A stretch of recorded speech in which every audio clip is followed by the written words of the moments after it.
Hello everybody, friends of Get to Planet. Here we are today for an amazing interview with Mr. Scott Henderson, a living legend of the six strings. My name is Raffaella. We are in Cuneo in the north of Italy. We are in front of Fuori Tempo Music Shop, where Mr. Henderson is going to lead a workshop in the afternoon. It's about 3 p.m. It will start within a few minutes. So let's get in, have a look around, see what's going on. Come on.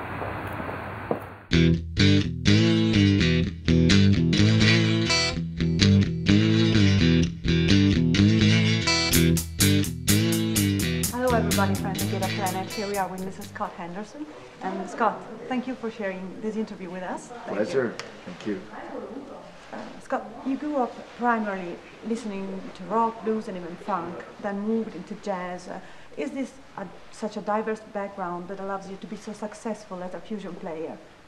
I guess. I mean, I don't know how successful I am, but whatever I've done has just come from just playing a lot of different kinds of music and listening to a lot of different kinds of music. And I've never been closed-minded when it comes to music. Only when I was like really, really young, because in the United States, people are kind of, I guess they form little groups and cliques when it comes to listening to music. And listening to music is not just the music, but it's also a lifestyle.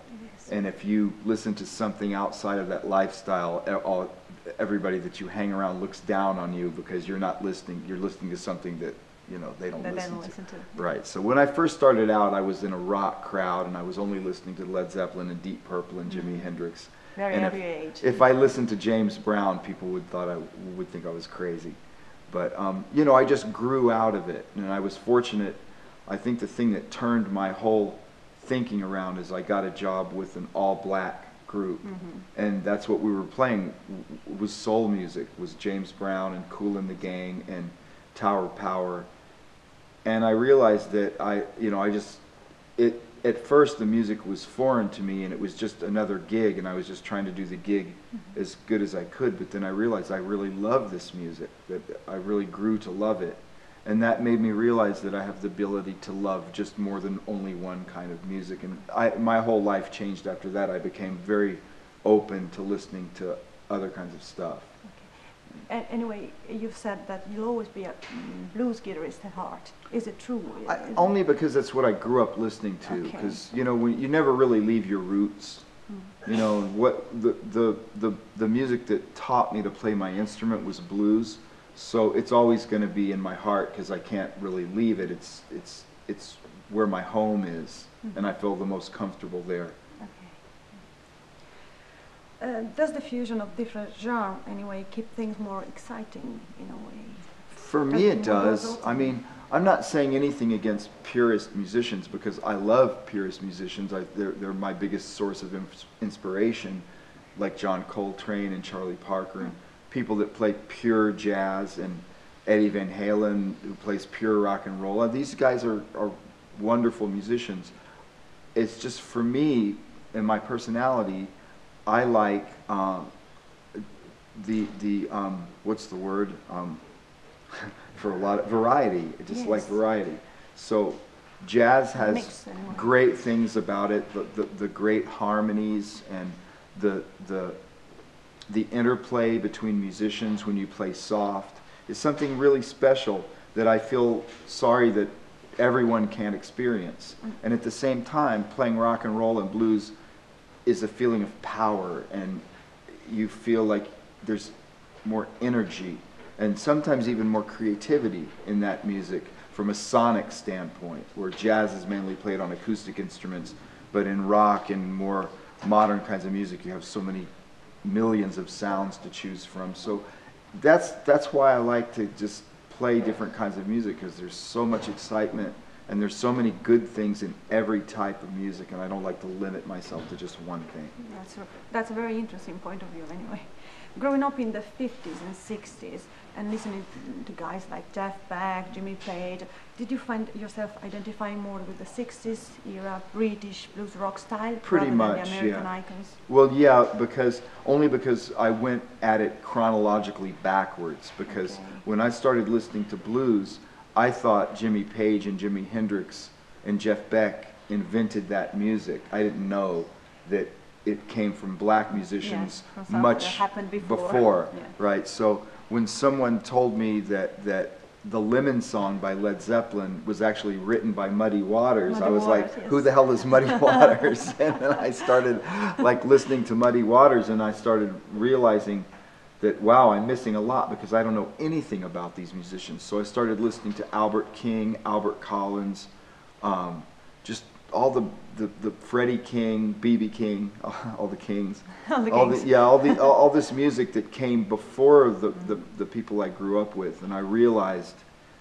then, you know, where this music came from. The same exact thing happened to me in jazz, because the first jazz music I heard was Weather Report and Chick Corea, and I didn't really know about swing music or Coltrane or Charlie Parker, and after I'd heard fusion music for a while and I started to understand the harmony, I was curious as to where this music came from, and someone told me that the whole thing started with Miles Davis, the fusion. So I started listening to Miles Davis's Bitches Brew and those kind of records, and that led me even back in time to his Kind of Blue and yeah, sure, and the solo records that he did with I guess my favorite Miles Davis band was with Wayne Shorter and Tony Williams and Ron Carter. That seems to be everybody's favorite Miles Davis period, because that was probably one of his most creative bands, you know. So yeah, everything was backwards for me. Okay. Anyway, we hear that you don't like playing with keyboardists. No, I love playing with keyboard players. It's just that it's a completely different role, and sometimes the keyboard players take up a lot of space, so the guitar becomes more like a saxophone or a horn player, and you don't get to play very many chords, and you don't get to play your own harmony, and you feel like sometimes you're a little bit boxed in. Okay. But like when I play with Scott Kinsey, the interplay between us is so much fun, and I feel more relaxed because I don't have to do all the work. But from a guitarist standpoint, playing trio is really challenging because you have to do so much more from a guitaristic standpoint of view, and that's why I enjoy the challenge of playing trio. So, for example, Zavino, he was pioneer in jazz, fusion. How did playing with him influence, anyway, your kind of... Well, honestly, you know, playing with him, I don't think I really learned as much playing with him as I did from just transcribing his records, because Joe is not a teacher kind of a guy. Like, I would ask him, he would be sitting at the piano playing this like harmony that sounded like it came from another world, and I would ask him, Joe, what are those chords? And he would go, you know better than to ask me that, you know, because he doesn't know himself. He's just playing those things that he hears, following his fingers and his yes, exactly, and he has no idea. He doesn't even think like that. Well, I'm using an F minor 7 going to this. He doesn't even think that way. So there's nothing for me to learn there. The only thing would be to tape it and go home and transcribe it, and I could do that same thing from Weather Report records. You know. So basically, working with Joe, I learned never ask him about anything like that because he'll just yell at me. But I did learn one thing from him that I didn't know before, and that my previous experiences playing music had always been with band leaders that kept the music pretty composed. Like Jean-Luc Ponty, Chick Corea, those guys are really like classically influenced. They're influenced a lot by classical music. So the music is pretty structured. At least, I mean, Chick Corea has done a lot of looser projects, but when I was in the band, I think he was trying to have a pretty commercial version of his music. And it was very structured. And I learned that I didn't like it that much because it was the same every night. And what I learned from playing with Joe is that the music could be very loose. You didn't have to count measures. You could just have cues, and you could just let the music kind of breathe and just cue each other when it's time to go somewhere else. And I found that it could be loose and still be very professional, you know. And I tried to keep that concept for my own music, to not make everything so structured that it sounds the same every night and you feel like you're just playing in another top 40 band or something like that, to keep it loose enough where it can change from night to night. That I learned from Joe. That's what I call to communicate through music. Exactly, yeah. You're known, among other things, for your amazing tone. How did you achieve that perfect tone for your music? Well, thanks, but it's not perfect, but it's, I'm working on it. It's a work in progress. I think from listening, since I was very young, I've always thought my tone was terrible. I would listen to records and I would go, you know, these guys just, well, they play better than me, obviously, but they also sound better than me, and that led me on this quest that I think every guitar player has. Guitar players are probably the worst offenders of all this, because they're always turning knobs and you know, and always just trying new amps and this and that and new pedals, and you can look around and you can see that there's just a lot of toys for guitar players to play with. And I think it's just trial and error and comparing your tone to the tone of people that you really admire, and being your tone with theirs and trying to achieve their tones.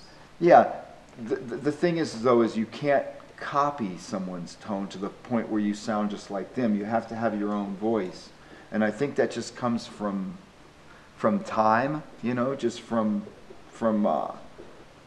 I guess it just takes experience of playing a lot of gigs and deciding like what kind of style you're playing and which gear best facilitates your style, you know. Because it's not just about gear. A lot of the tone is in the fingers. There's a guy I really like, Mike Landau. He's an excellent guitar player, and he gets the best tone to me of just about any guitar player there is. And I've seen him play through Marshalls, Fenders, Dumbles, Strats, Les Paul, SG. It doesn't matter. It still sounds like Mike, you know, because the tone is in his fingers. Yeah. And I think, you know, I definitely have a thing that in the way that I pick, or in the way that I use my fingers, and the way I touch the guitar. And I've heard piano players say the same thing about other pianists, where they say Bill Evans was known for his tone on the piano, where he could just sit down on a terrible piano and just touch it just the right way and pull beautiful tone out of the instrument because he just had it in his hands. Something about the future. Where do you see the future of blues? Is there a risk, in your opinion, of it being generationally lost? It feels that way, you know, because so many of the black musicians that used to play blues are not interested in blues anymore.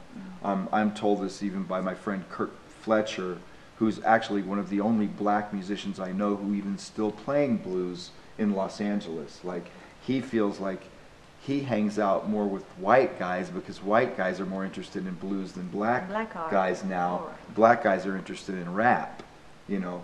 And so, I mean, the future of blues will always be there. There'll always be people that are interested in playing blues, but it seems to be more of a racial change now. There don't seem to be as many black musicians interested in blues as there used to be.